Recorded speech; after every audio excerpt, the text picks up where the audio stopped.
The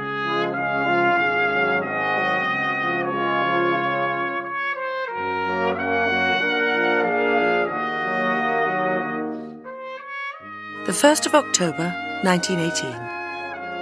Mrs. Adeline Lumley.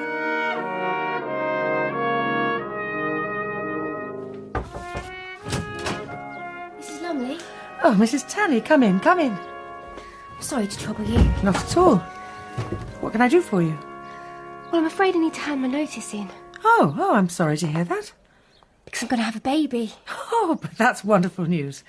Congratulations. Thank you. But you don't need to leave us yet, surely? The thing is that I don't think I can carry on working, Mrs. Lumley. I'm so poorly half the time. But I'll be trying to hide it, see? Whatever for? Well, I've wanted this child for so long. Ever since our little girl died. So I didn't like to say anything, in case I've jinxed it, I suppose. I've only just written and told my husband. I see. It's foolishness, I know. Oh, but I understand entirely. I would have been exactly the same. But I must be 5 months by now. So it seems all is well. I'm sure it is. I'll be very sick with this one. They say that's a good sign, don't they? Yes, they do. So touch wood. And when are you leaving us? With your permission, as soon as possible. And where will you go? I'll move back to London, stay with my parents. Oh, well, that sounds like a sensible plan. Although I'm very sorry to lose you, of course. But so delighted to hear your news. Thank you. Excuse me a moment. Yes, hello, come in. Oh, sorry, Mrs. Lumley, I didn't realise you were busy. Shall I come back? You don't have to, not for my sake, anyway. Was that everything? Yes. Then you may as well come in, Annie. I'll see you later, Mrs. Tanney. Yes, and thank you. Not at all. And how is the young man? You mean this young man? Indeed. Oh, he's doing very well, thank you. How old is he now? 10 weeks. 10 weeks? Goodness. Now, what about you? Is everything well with you? Oh, yes. I just wanted to give you this. Oh, what is it? It's a present to say thank you for everything you've done for me. Oh, goodness, you didn't need to. But I wanted to. I mean, where would I be without you? In the gutter, most likely. Well, you would not be in the gutter, Annie. No, I'd be in the poorhouse, which might be even worse. Well, I am popular today. Come in. Oh, sorry to bother you, Mrs. Lumley. That's all right, Sophie. Shall I come back? No, come in. Oh, what's that? It's a present from Annie. Open it later if you like. Oh, no, won't you open it now? I want to see what it is. All right. Oh, Annie. A mother and her baby. It's porcelain. Real porcelain. Oh, it's absolutely beautiful. Oh, I'm glad you think so. Oh, I do. It's lovely. Thank you so much. Well, I'd better let you speak to Sophie. All right. Yes. Thank you again, Annie. You're most welcome. I'm really very moved. Well, what a pleasant start to the day I've had so far. Oh, well, I hope I won't spoil that pleasant start. Why on earth should you? Do you have some bad news? No, not exactly. Polly is well, isn't she? Oh, yes, she's wonderful. She certainly looks happy. Are you a happy girl? Are you? And why shouldn't you be? You are beautiful, you really are. Well... yes, sorry, do go on. What is the problem and how can I help? The problem is financial. I'm afraid I need to borrow some money. Not a great deal, just a little, to mend my shoes. I see. I'd pay you back, of course, but I have no funds. No funds at all. Oh, I see. Well, I wouldn't expect you to pay it back. Oh, sorry, Sophie, just a moment. Hello? Hello? Nell. I'll go let you speak with Miss Kingsley. Wait a moment, Sophie. How much is it you need? A shilling? Well, you better have a little more than that. Here's 5 shillings. Better to have a little spare for a rainy day. Oh, thank you. I'm so sorry to ask. Nonsense. A girl must have her shoes mended. Thank you so much. Well, what was all that about? That poor girl was walking around with her shoes in a terrible state because she had no funds to have them mended. She has no savings, none at all. That isn't so shocking, is it? Well, I thought everyone had something squirreled away for a rainy day. Good morning. Phyllis. Adeline? Goodness, it's like Piccadilly Circus today. What's like Piccadilly Circus? My office. But Piccadilly Circus is full of automobiles. Oh, you know what I mean. But I don't. And I'd say this is more of a parlour than an office. Well, it's a parlour and an office. Why don't I bring you both a cup of tea? Oh, yes, that would be very nice. Tea, Phyllis? Yes, please. Now, what can I do for you? Well, you might begin by paying me back my 10 shillings. What 10 shillings?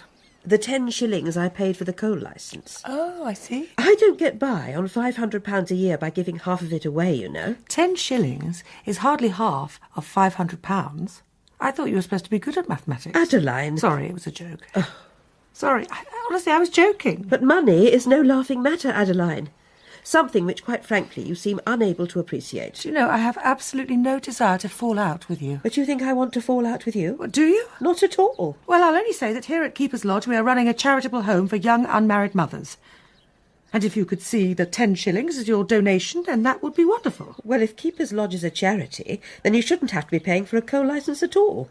It should be waived by the council. I'll speak to Gabriel the moment I see him. Oh, well, that would be wonderful. Consider it done.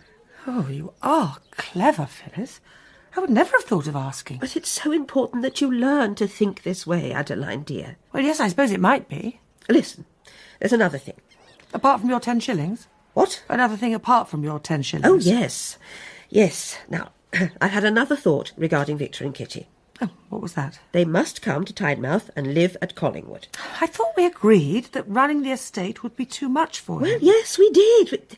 But then I thought, actually, he wouldn't need to find a job, would he? At least not in a hurry, if the financial pressure was removed. Accommodation would be one less thing to worry about. You aren't using that cottage, and so it's going to waste. But, Phyllis, I've just moved my whole life down here to be near him. Well, how do you know that Victor is going to settle here? I just assumed. I mean, Kitty's family is here. Well, our own sister is here. But it doesn't necessarily follow that Victor will want to be here, does it? No, perhaps it doesn't. I doubt that Victor's army pension will amount to an enormous income. He'll have to find a job, you know. Well, he does have some private income, you know. Yes, I know how far that will stretch. Not far enough with a wife and 2 children. Well, clearly you know more about it than I do. He could find a job in Newcastle quite easily enough if he knew that he would have free rent on the grounds of Collingwood. And Collingwood is so peaceful. And it's where he grew up. It's quite idyllic, really. Yes, I do see, of course, the logic in what you're saying. But all the same... I knew you wouldn't like the idea much, but one has to be realistic, Adeline. Yes, apparently one does. Tea, Mrs. Lumley. Oh, thank you. And a young man to see you. A young man? Well, young man is rather, inaccurate. Good Lord. Hello, Adeline. Silas. Sorry to just drop in so informally, but, well, I wanted to let you know that I was here. Here in Folkestone? I've been stationed at Shorncliffe. Stationed? At Shorncliffe? Yes, But you were doing the harvest. and the harvest is finished. It is October, after all. Yes. Do you remember my sister, Phyllis Marshall? Yes, of course. How are you, Miss Marshall? Oh, I can't complain. I can't quite believe you're here. I came to see you as soon as I could because I didn't want you to find out from someone else that I was here, or for the two of us to run into each other in the street. I see. You'd wonder why I hadn't told you myself. Yes, I would, yes. So best to get it over with. I see. That didn't sound altogether right. No, I know what you mean. What you meant. Well, We were just about to have tea, my sister and I. Would you care to join us? I don't want to intrude. Oh, you're not intruding. Not at all. We were discussing very dull matters, weren't we, Phyllis? Well, I did not think them so very dull as all that. Thank you. I should leave. You really don't have to. Leave us. I mean... Well, I ought to return to Shorncliffe. Of course. It's nice to see you. You too. Goodbye, then. I shall see you out. Oh, don't worry. I'll see myself out. As you wish. Miss Marshall? Sergeant Morrow? Actually, he's a staff sergeant. What? He's Staff Sergeant Morrow. It's a higher rank. My apologies. Not at all. Goodbye, then. Goodbye. Good Lord. Whatever is the matter? He is here. He is here. Yes. He's here, Phyllis. Yes, and he is here because he is stationed here. But all the same, he is here. Adeline. What? Dear Adeline. What is it? I must advise you not to hope. Why? Because he made the situation very clear. But did he? Were you and I not in the same room while he spoke? Yes, of course we were, but... He had no choice. He has been stationed here, and out of decency... So you can see that he's decent? Well, yes, but that isn't the point I was making. Oh, Phyllis.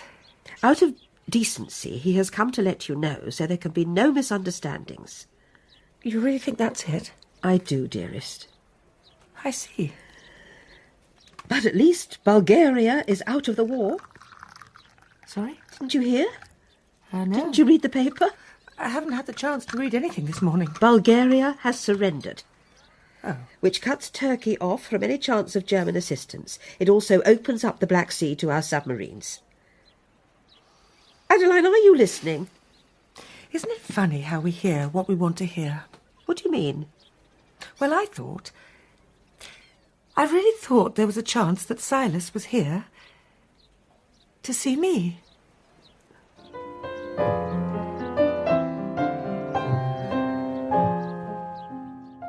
The 2nd of October 1918.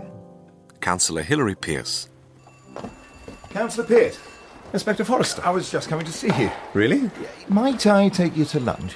Oh, If you aren't otherwise engaged. Yes, why not? I don't have any lunch plans. Excellent, excellent. There are several matters I'd like to discuss with you. Shall we go to the Queen's Hotel? If you don't object. My treat, of course. Oh, well, then, I don't object at all. Thank you.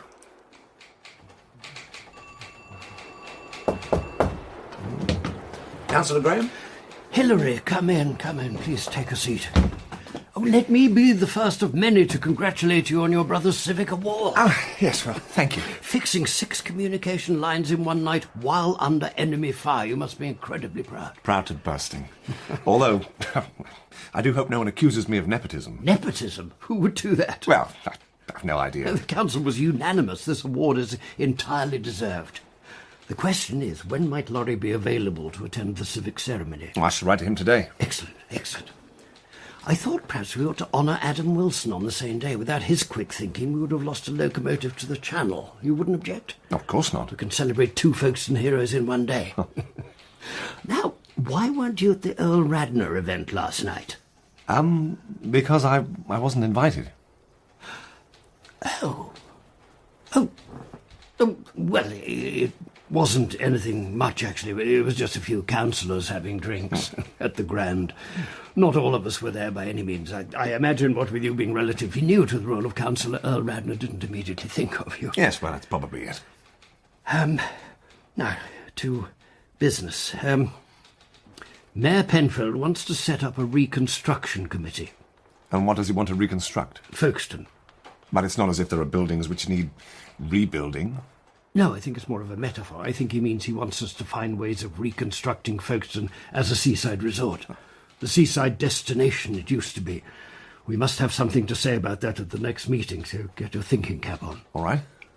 He's also very keen to see that we do more for the welfare of local children. He seems rather haunted by the fact that this war has revealed how many men are C3 class who might have been A1 if they'd been better cared for. Better fed, essentially. Better fed, better clothed, better housed. So how do we do that? That's another thing I want us to think about before the next meeting. All right. So, what are you doing for lunch? Actually, Inspector Forrester is taking me to the Queen's Hotel. Oh, I see. Well, in that case, I shall eat alone. Sorry. Actually, while you're there, would you mind speaking to him about a coal licence? Coal licence? Apparently Keeper's Lodge is being charged for this licence that I've never heard of. My sister-in-law has been badgering me about it, and I must give her an answer, or she simply won't shut up. Will you ask on my behalf? Of course. Thank you. Is that a new painting? You have a new painting on your wall? Oh, yes. This is marvellous, isn't it? James Linton. Very nice. Yes, one of the perquisites of this office. I might have to sneak it out with me when I retire.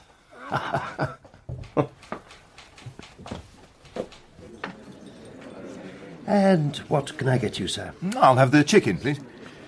And you, sir? I'll have the mushroom ragout. Oh, Hilary, please. Have the chicken. Actually, I'm a vegetarian. Really? Really? I've never met a vegetarian before. Is that all, sir? Well, I think we'll have a bottle of the Chablis as well. I'm afraid I'm teetotal. Teetotal? Good Lord, Councillor, what do you do for fun? Waiter, forget the bottle. I'll just have a glass. I don't want to return to the station half-cut, do I? Probably not. Although, as Inspector, I can pretty much do what the hell I like. What will you drink, sir? A lemonade, please. Lemonade. Will that be all? Yes, thank you. Oh, Councillor Graham asked me to speak to you about Keeper's Lodge. What about it? Well, he wanted to know why they were being charged a coal licence. There's no such thing as a coal licence. Yes, I didn't understand it at all. It was a fine. They went over their quota. Why did they call it a licence, then? They must be confused. Yes, they must be. Who was it who was asking? Do you know, I can't remember. Are you aware that the woman who runs Keeper's Lodge is the same woman who used to run that brothel in Bouverie Square? Good Lord, no, I wasn't aware of that. Her name is Nell Kingsley.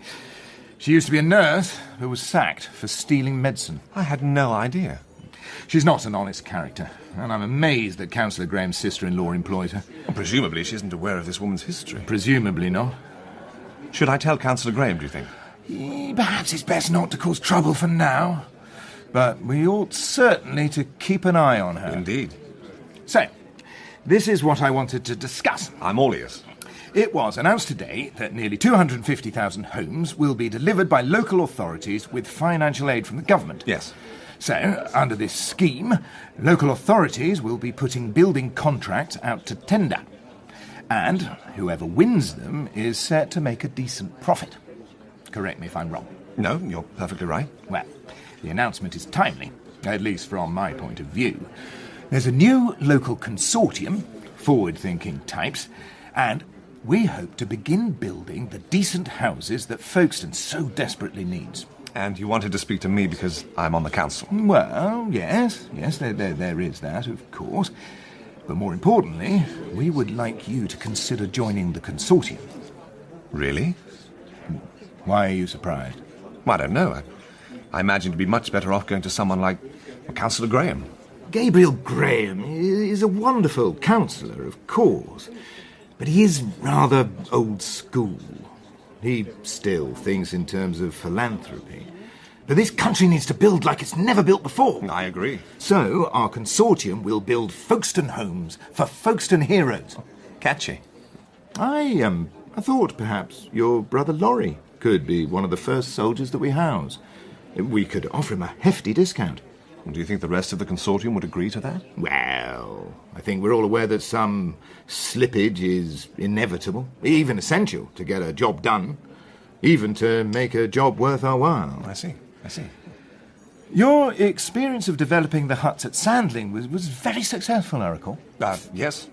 So you already know how this type of thing works, yes? Yes, I suppose so, to a degree. This is a different scale entirely. And the profit margins would also be much greater. Well, naturally. So long as we win the tender. Well, as a councillor, I would certainly be able to lobby on our behalf. Oh, well, yeah. And I should very much like to be elected to the council one day. Really? I thought you might be able to advise me on how it's done. Well, actually, a position may be vacated sooner rather than later. If you're thinking of Councillor Forsyth, I doubt he has a chance in hell of beating Sir Philip Sassoon. If they ever actually call an election, that is. No, I agree about Forsyth. I was thinking of another councillor, one who may be intending to retire. Oh, well, please, do keep your ear to the ground on that. Indeed I shall. Your Chablis, sir? Your lemonade, sir? Thank you. To the King's good health. To the King's good health. And to your brother, a Folkestone hero. To Laurie. To Laurie. Well, thank you very much for lunch, Inspector. You're most welcome. Did we pay? Pardon me? Or did we just walk out of the Queen's Hotel without paying? Oh, one of the benefits of my position. Oh, I see. Envelope for you, sir. Thank you, Sergeant. Afternoon, Councillor Pearce. Nice lunch? Very nice, thank you. All right for some, eh? Yes, all right for some. When are you retiring, Sergeant? Oh, not long now, sir. Well, Councillor, we shall speak very soon. Indeed. Have a good afternoon. Yes, thank you. You too. I didn't know you were retiring, Sergeant Harris. Yes, well, happens to the best of us, Councillor. which will be Folkestone's loss. And my game? I can't keep going like this. It's a young man's game, this. And I haven't been a young man for longer than I care to recall. Well, you're like an institution all by yourself. Well, that makes me feel even older than I feel already. Sorry. No, I meant it as a compliment. I mean that there's something very reliable and stoic and, well, old Folkestone about you. I think you need to take a course in flattery, Councillor. Perhaps. I'm certainly not as smooth as Inspector Forrester. Forrester? Smooth?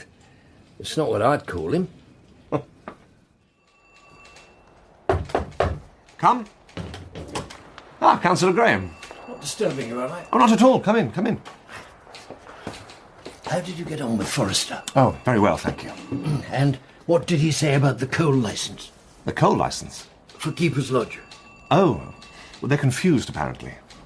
How so? It was a fine, not a charge. They went over their quota. Oh, really? Oh, well, that's Phyllis for you, always getting the wrong end of the stick. What did he want with you, by the way? Forrester? Yes. He invited me to join a consortium of property developers. Oh, I didn't realise that you were on such friendly terms. No, well, it's a recent development. Well, it could be useful, I suppose, to the council if he and you were chums. Right, I must crack on, I suppose. Oh, Yes? were you serious about sneaking out of the town hall with that new painting? What? Oh, no! Good Lord, no, of course not. But there is some slippage, isn't there? Slippage? Well, there are benefits. Well, naturally there are advantages, but I wouldn't call it slippage. But the painting? What painting? You said you might take it when you retired. That was a joke. Really? Of course. And retirement? Is that on the cards? Good Lord, no, not a chance. There's life in the old dog yet. Not that I think of myself as a dog. I'm more of a polar bear. A polar bear? Yes. There's something rather elegant about a polar bear, don't you agree? I've never thought about it. Well, take a look next time we're at the zoo. Yes, sir. Yes, all right. Was there anything else? Houses. What about them? We should build houses. That's what we should talk about in the next meeting. Reconstructing Folkestone and improving child welfare.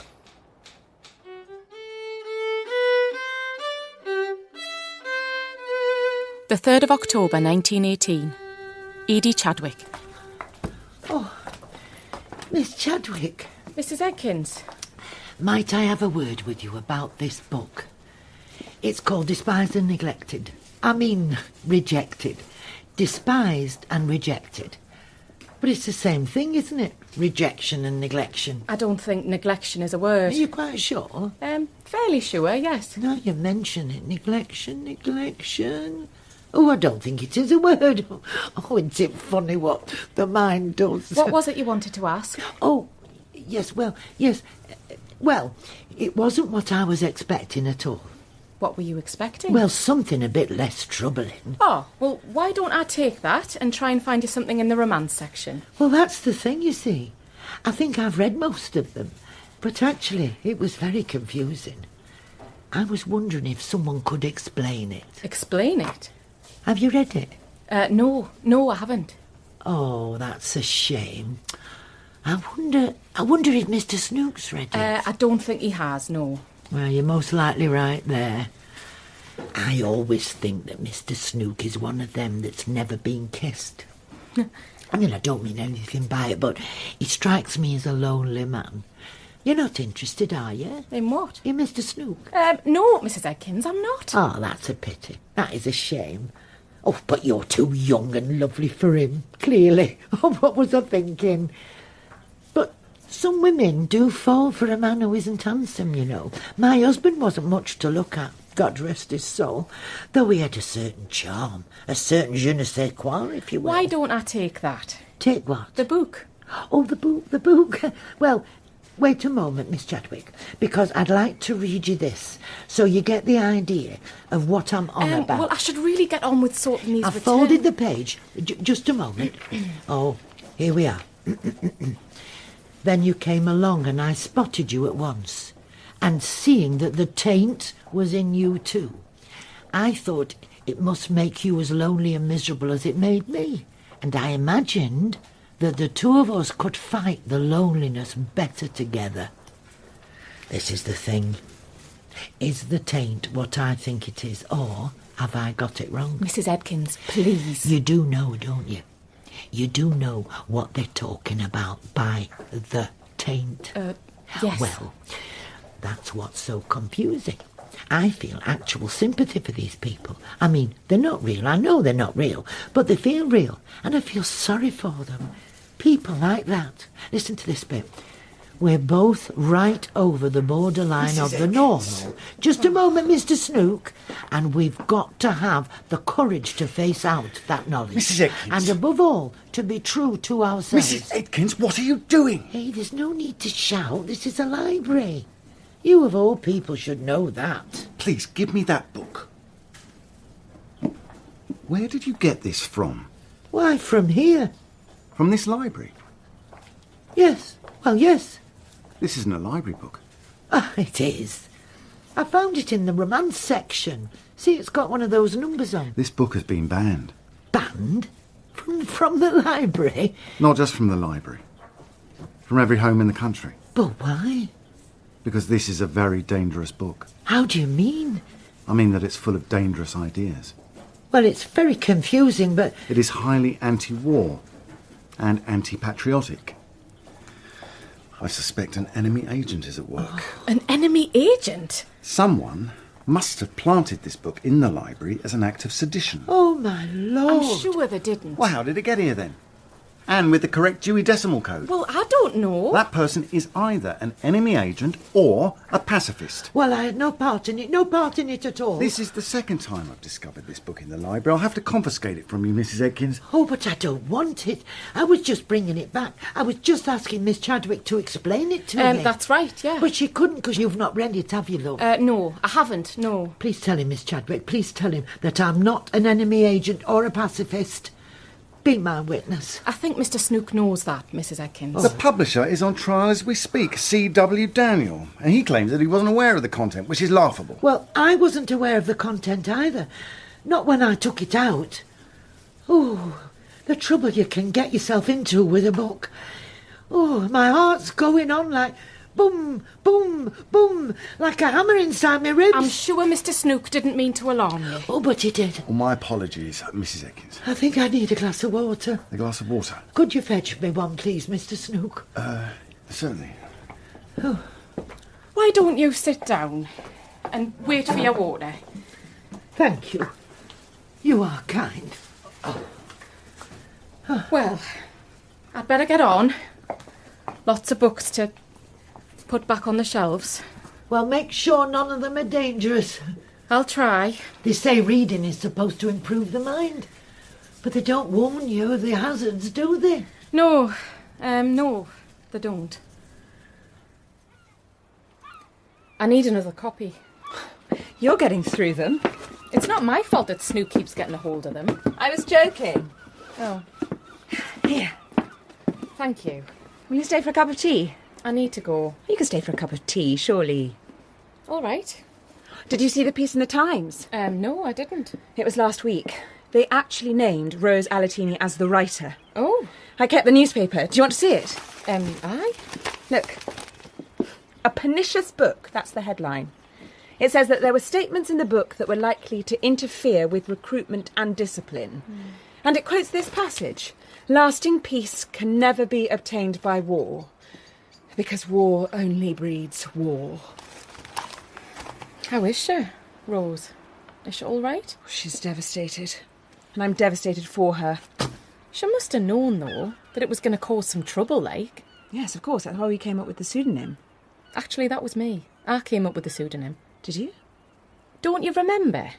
I'm not sure. I can't recall. But anyway, I think the point is that when you write an incredibly brave piece of work like this, well, you hope for the best, don't you? I don't know. I've never written a book. No, neither have I. But you've written a lot. You are a writer. You and Rose. I mean, you have that in common. Well, I'm a journalist. It's not the same thing. I don't make art. Oh, did you know that Frynn's got a short story in Premier magazine? No, I didn't. It doesn't come out till tomorrow, but I've got a copy here. The Railway Carriage by F. Tennyson Jesse. Do you want to take it? Why not? It's about a woman detective called Solange Fontaine. Isn't that a marvellous name? It's all right, yeah. What's the matter? Nothing. I'm sorry you felt you couldn't stay here any longer. So am I. I do miss you, as does everyone. Ha! It's true. Why don't you believe me? They didn't like us. Yes, they did. They did. You didn't like them. I liked them well enough. But not well enough to stay. Well, not well enough to tolerate you and Rose sharing a bed. I suppose I'm just a bit too old-fashioned for you modern lasses. Edie. What? Don't you miss me at all? Aye, I miss you. I miss you a bit. Well, stay then. Stay for supper at least. I need to get home.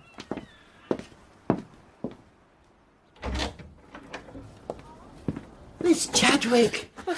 Mrs. Atkins. Oh, I am glad I caught you. What can I do for you? Oh, well, I've been feeling very disturbed by that business with despised and neglected. Rejected? It keeps playing on my mind. What does? Do you think I've been infected?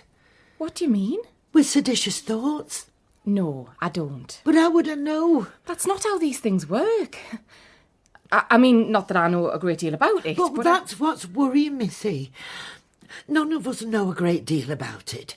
What if literature like this? What if it's like hypnosis? I really don't I saw a man eat a whole lemon on stage once, purely because of hypnosis. He couldn't actually taste the lemon.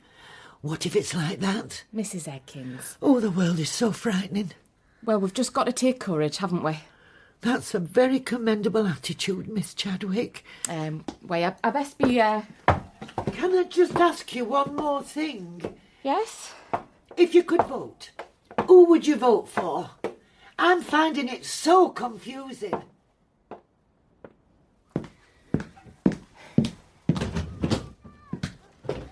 I think Mrs. Atkins is getting worse. At what? At being Mrs. Atkins. Well, maybe she's getting better. I think she's getting better. Aye, maybe. Where have you been? I had to go to Meadowthorpe. All right. Snook found the second copy of Despised and Rejected, so I had to go and fetch another one. How was it? Oh, the same. They're all off their trolleys as usual. What about Dillis? Is she pining for you? Maybe's. A bit. Good. Why is that good? Well, because she should pine for you. Well, because you're worth pining for. Because she was careless with your heart, and I think that's unforgivable. Well, she doesn't see it like that. As being careless, I mean. I'm well aware of that. It's just a different set of rules, isn't it? Rules to live by, I mean. Well, I don't believe in it. Neither do I, but I do understand it. What they're trying to do, what they're aiming for, the politics. Yeah, that part's all right, but the way they conduct themselves romantically, I don't understand that at all. Hey, Rose Alatini's been named as the real author of Despised and Rejected. Has she? When? In court. It was in the newspaper. Oh, Edie. What? Well, do you not think Mr. Snook might start to suspect you? If he knows that you lived at Meadowthorpe and he knows that Rose stayed there... I suppose he might. You don't want to lose your job.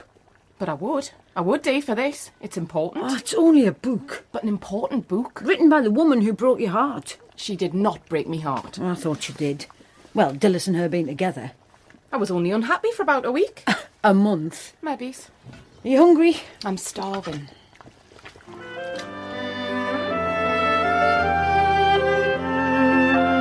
The 4th of October 1918. Bill MacNade.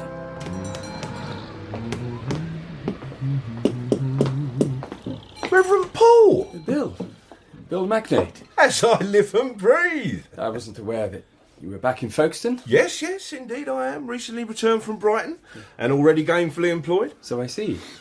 So here I am, cobbling away.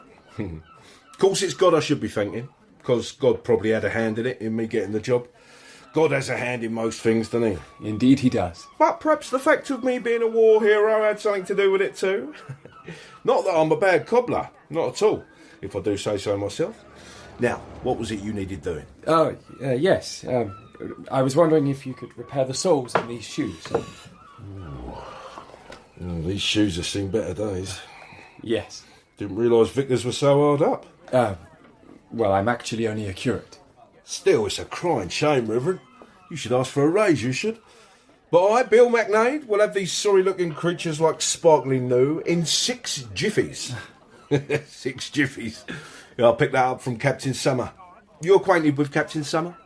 Yes, I am. Because he's married to my former fiancée. Oh, that's right. Oh, yeah. My apologies. Didn't mean to bring up painful memories.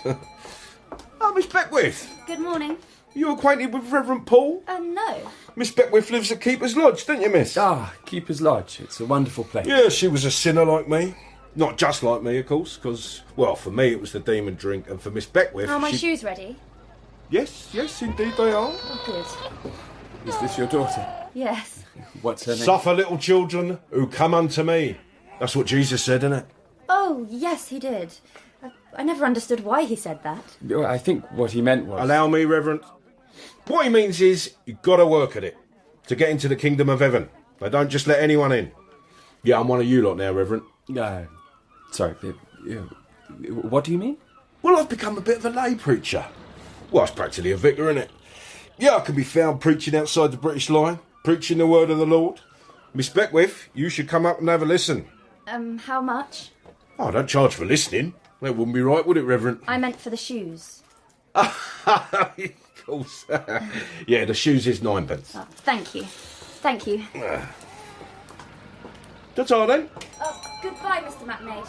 Goodbye, Reverend Paul. Goodbye, Miss Beckwith. And how is Mrs. MacNaid? Oh, same old, vicar. You know my missus. Hard-hearted, unforgiving, libellous. Libellous? The things she says about me. But not in print. She doesn't say them in print. Well, not in print, no. How could she do that? But that's what libel is. Yeah, well, don't split hairs, vicar. You know what I meant. What's going on here? Just changing the lock. Changing the lock? Changing the lock? This is my house. Well, the lady of the house requested I change the lock. Oh, did she now? Alice! Alice! Get out here! Hello, Bill. Hello, Bill? Hello, Bill? Is that all you got to say? Well, what do you want me to say? I want you to explain why you're changing the locks on my house. Not your house. It's our house, and I'm changing the arrangements of how we live here. What? Why? Well, because I no longer wish to live with you, Bill. But I can't get rid of you, can I? Have you heard how she speaks to me? Oh, believe you me, he's spoken to me a lot worse. But if it was only words, I wouldn't care about that. Words don't hurt you, do they? If it was just words you flung at me, I wouldn't need to change the locks now, would I? Oh, blimey, Alice, you do go on. What is past is past is past. Yeah, well, just in case it isn't, I'm changing the locks and you ain't getting a key. Well, how am I supposed to get in the house? You can use the back door, can't you? Well, like a servant? You can have the parlour and that's it. The lad's outside, so you don't need no more, do you? This is my house! No, it's your parlour. The rest of the place is all mine. Oh, you're an heartless woman. I'm not, actually. Not at all. But I haven't got much heart left when it comes to you. And whose fault is that? It's yours. And you might not believe that, but it doesn't make it any less true. What you're doing is illegal. You're going to get us kicked out. As a matter of fact, I have spoken to the landlord and he was remarkably sympathetic. To who? To me. It's a shame. It's a crying shame what's happened to you, Alice. You're what's happened to me, Bill. Where am I supposed to get me lunch? Well, I'll fetch you some bread and dripping. Bread and dripping? Bread and dripping? This woman, she's supposed to be my loving wife. Look what she's giving me for lunch. She's locking me out of my own house. She don't want me anymore after all I've done for my country. What decent Christian woman will behave in this manner, eh? Well, I feel terrible now about changing the locks. Oh, don't be taken in. It's all an act. I'll go and fetch the great lump his lunch. Oh, great lump. Great lump. Did you hear that? I did. Here, listen. What's the chances of getting a key to that lock if I slip you a few bob, like? Good afternoon. Reverend Winwood. Oh, Bill. How wonderful to see you. And you too. All the vicars are in today. The curate was in here earlier. Must be God sending them all his way, whispering in their shell like... When do you think you might be able to have these shoes resold? These don't look too bad. I have to tell you that the soles on Reverend Paul's shoes were in a shocking state. So who told you the war hero was home? What war hero? Me. Oh, sorry, of course, sorry. Oh, I'm a changed man and all. Off the bottle and on the religion. I'll be preaching outside the British Lion. You can come and listen. Oh, I'm afraid I'll be at the Harvest Festival at St John's. Reverend Stonehouse is coming from Maidstone. Suit yourself. But I must tell you, I'm an excellent preacher, if I say so myself. Another time, then. Yeah, another time. Oh, if you get a chance, Reverend, would you have a word with my Alice? Oh, how is Mrs. MacNaid? A man does not like to speak ill of his wife, but she has not exactly welcomed me home with open arms. Could you have a word with her? She respects you deeply, Reverend. Well, if I have an opportunity. Oh, wonderful, wonderful. Oh, I want to apologise, Reverend. Oh, what for? For punching you. Do you remember when I punched you? It was a long time ago. I didn't mean it. Do you remember? Yes, I do actually recall the incident. Yeah, well, it plays on my mind, Reverend. Keeps me awake at night. So I wanted to apologise here and now, as part of my new godliness. And by way of an apology, I'll do your shoes half price.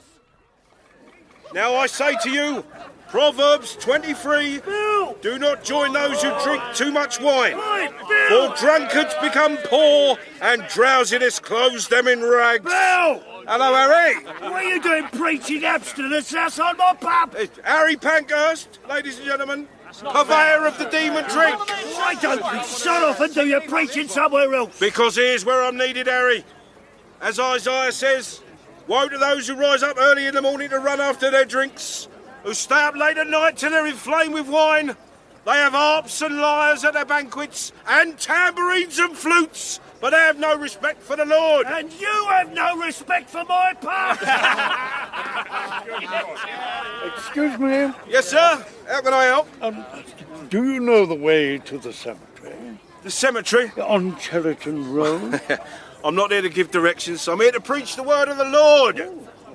Are you a priest? You don't look like a priest. I'm a lay preacher and a war hero. Well, if you're a preacher, then you must know the way to the cemetery. Yeah, well, it's quite far away. What? I don't mind a bit of a walk. All right.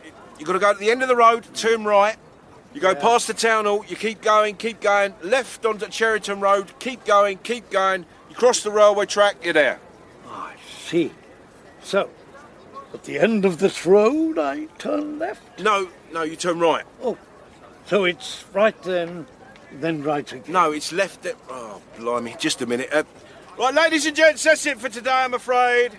I'll see you all tomorrow, same time, same place if you're passing. I didn't realise you were doing a show. Well, it's not a show, exactly. I'm a magician myself. Are you? Yes, I used to be wonderful. The Great Firework, they called me. The Great Firework, eh? Indeed. Ooh, was that a spot of rain? No. Think it was. Looks like it's going to chuck it down. You'd be better off getting home, sir. Well, no. I do forget the name sometimes. Name? Name of what? The road where I live. Ah, I see. I know it's a very nice house. It's rather grand. Too grand for two single gentlemen. We rattle around like biscuits. Biscuits? In a tin. Oh. It's all right for me, but I feel sorry for Reverend Hamilton. He's all alone since his son and his wife Cynthia, who was my daughter, as a matter of fact, well, since they died in the air raid, you know? Yeah. My daughter Maggie was killed in the air raid and all. It's a cruel world, really. It is. Look what it did to me. I think you're a very brave man. Yeah. Why don't I escort you home? Oh, yes, that's excellent. Yeah. If I could just remember the name of the road. Well, if you live with Reverend Hamilton, then I think I know it. Well, how clever you are. Yeah. If you could push me there, then I can show you the way. Yes. Of course. Here we go.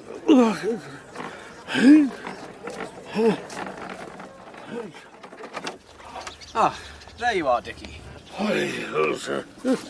This is my friend, Mr. MacNaid. Reverend Hamilton. Mr. MacNaid. I was lost and he showed me the way home.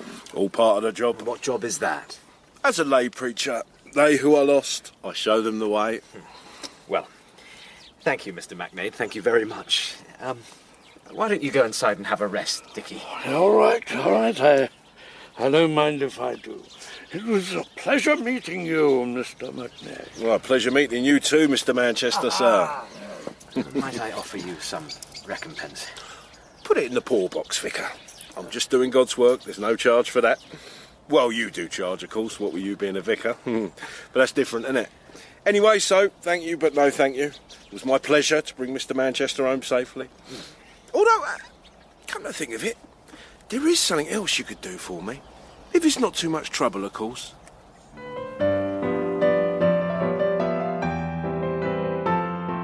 The 5th of October 1918. Mrs. Kitty Lumley. Mrs. Lumley. Mrs. Tunney. I just wanted to let you know that I'll be leaving Folkestone soon. Oh, I'm sorry to hear that. You don't have to say that. No, I am sorry, really. Well, I just wondered, if you wouldn't mind, of course, if I could say goodbye to May. Of course you can. Of course you can. Come in. Oh, it's lovely, isn't it? The cottage. It is. It's not ours, of course. It belongs to Victor's cousin. We're just staying here till we find a place of our own. Bought May a present. Just a little cardigan. Oh, it's really beautiful. It's the buttons I love. They're like little stars. Oh, they are. Oh, this must have taken you ages. I enjoyed it. I enjoyed making it. Would you like to hold her? Yes, please. You have a cuddle, and I'll put the kettle on. Hello, May. Hello, sweetheart. I just came to tell you that I've got to go away. You all right? Yes, I'm fine. Who is this lady? What I wanted to tell you, May, is that I'll always love you. Mrs. Tunney. It's all right. I'm all right. Oh. I've got some good news, actually. I'm going to have a baby. Oh, I was hoping you was going to say that. I was hoping it so much I couldn't say it aloud. But I mean, I've just been praying for the day. Well, the day's come. I'm so pleased. That's why I'm leaving. I'm going to stay with my parents in London till the baby's born. Who's that? That's my husband now. Hello there. Hello. Hello, Kitty. Hello, Daniel. Mrs. Tunney, this is my husband, Captain Lumley, and his friend, Corporal Marriott. Mrs. Tunney. Not that Mrs. Tunney. Pleasure to meet you. Pleasure to meet you too. I was just about to make tea. I'll take my leave of you, Mrs. Lumley. I'll stay. Stay and have a cup of tea. It's all right. I should be going. You sure? Goodbye, May, darling.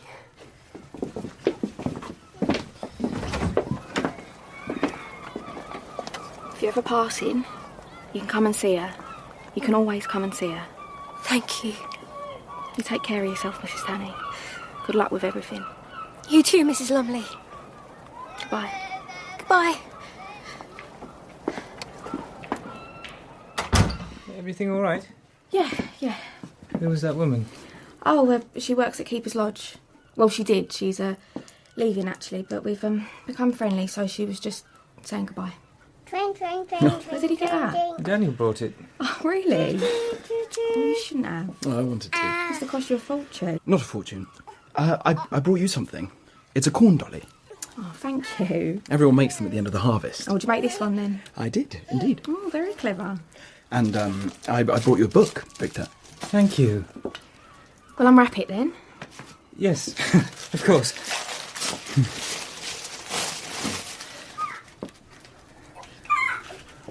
Oh, Daniel. What is it? Shakespeare's sonnets. You don't already have a copy? No. I didn't think so. It's a beautiful edition. Well, thank you very much. I love it. Good. Daniel's just secured a job in Ramsgate. Ramsgate? Yes, he's going to teach at a school there. Congratulations. Oh, thank you. I start after Christmas. So I said he should stay in Folkestone until then. Oh, yeah, that'd be nice. In fact, he could stay here, couldn't he? You could stay here. Stay here? Why not? Well, how does Kitty feel about that? Oh, Kitty won't mind at all, will you? No, not at all. What, Mrs. Atkins? Oh, Mrs. Lumley. What are you doing back here? I was waiting to see you. Oh, well, you'll never guess what I've been up to. I've just popped out to see my name. Your name? On the voters' register. It's complete now, so if you wanted to register, you've missed the boat. Oh, well, I can't vote, can I? You have to be over 30, if you're a woman. And you have to own a house. Oh, that's right. Forgive me. Well, it's the third time I've been down there. They must think I'm mad, but I like looking at it. The voters' register. Oh, I never thought I'd see the day that I, a humble lass from Lancashire, would be able to vote. Oh, it's very exciting, isn't it? It is. I was wondering if you had any rooms available. What happened to that lovely little cottage on Church Street? Oh, no, it's for a friend. Oh. He's just arrived in Folkestone, staying until January. Oh, well, is he a respectable young man? He's a teacher at a public school. Oh, well, that sounds perfectly respectable. He can have Major Wentworth's old room. It's free now, if that suits him.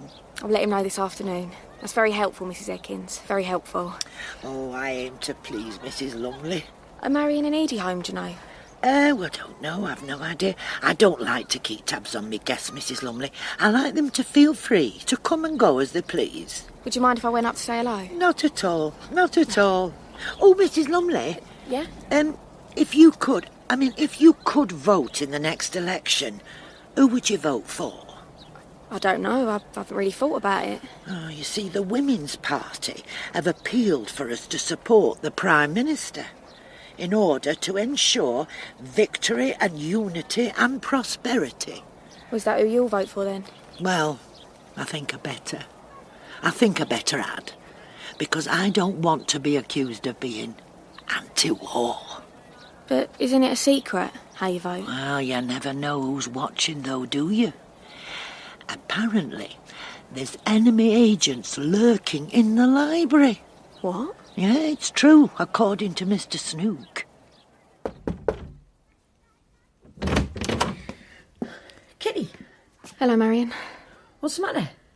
I needed to talk to someone, and you and Edie, you was the only ones I thought I don't know, I might understand. Oh, come in, pet, come in. Edie's still at work, but if I can help you, I will. Well, I don't know where to start. Start at the beginning. Well, Victor's got this friend Daniel, and he's just arrived in Folkestone, and he gave him this book of sonnets, and I read what he wrote inside. What did you write? To my dearest Victor, this expresses how I feel far better than I ever could. And then there was this quotation from one of the sonnets about a woman's face hand-painted by nature or something, and how Victor was the master mistress of Daniel's passion. I see. Yeah. Shall we have a brandy? All right. Just a moment. What am I going to do? Drink. No, but after that. Here. Thank you. Listen. I am. I used to think that it was unnatural. But you can't help who you love, can you? And, I mean, no one would choose to suffer like they suffer. I know, I understand that, but Marion, he's my husband. But you sort of knew that he wasn't. I did, but that's not the same as this, as sharing him. Of course, you're right. I mean, Edie wasn't wildly keen on sharing Dillis with Rose. I mean, that broke her heart. She says it didn't, but I think it did. Well, I think it did a bit. I don't know what to do. Well, what can you do? Sorry, I am sorry. What are you sorry for? Well, coming here and bothering you with this. Oh, don't be daft, man. I did know something about Victor, but recently I really thought we were going to make a go of it as a family. Well, you still can. And this cottage we're staying in, it's so lovely. It's like the sort of house you dream about. I know it's not ours, but for the last week it's been like we could pretend that it was ours, and for the first time in a long time we shared a bed. You mean you shared a bed, or you shared a bed? Well, I mean, it was like we were properly married. Right, yes, I get your meaning now, sorry. So you can see why I thought maybe... Yes. I thought the tide was turning. I don't really know if the tide works like that, though, does it? I want to be loved. Well, Victor clearly loves you. But not in the way I want to be loved. No. I want a husband. And I really thought I had one. Thanks for having the kids, Mum. Oh, that's all right. They've been all right for you? Good as gold. Really? Well, not bad. We made a cake for Grandad. Oh, Dad's not back on leave, is he? No, of course not. But it's his birthday, so I thought we'd make a cake anyway. Something to keep Peter busy. Don't know what it'll taste like. There's no sugar in it. Can we light the candle? In a minute. I feel sad that he's not here for his birthday. I miss him. Something shocking. Please. Peter, can you just wait a minute? You all right? Me? You look a bit pale. Pale? Aren't you coming down with something? Victor? I'm so sorry it's so late. I've just been catching up with Daniel. We went for a walk and then we went to the British Lion and we just haven't stopped talking. Neither of us realised the time. Sorry. Sorry, go back to sleep. Go back to sleep. I was trying not to wake you. That's all right. I was awake anyway. It's wonderful that he's got a job so close, isn't it? Yeah. There might even be a chance for me to get a job at the school too. Is that what you want? Well, I thought I'd be in the army forever. You know, Daniel makes teaching sound rather marvellous. And I need something I can do in this condition. I went to see Mrs. Ekins this afternoon. Did you?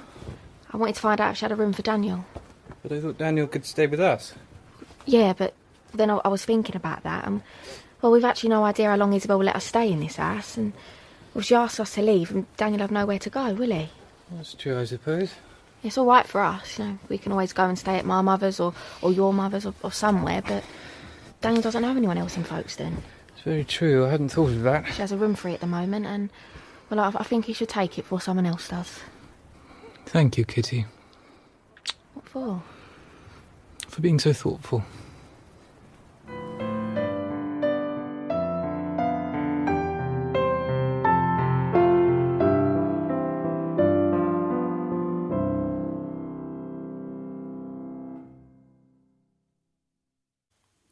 You can listen to all of our episodes. Search online for BBC Homefront.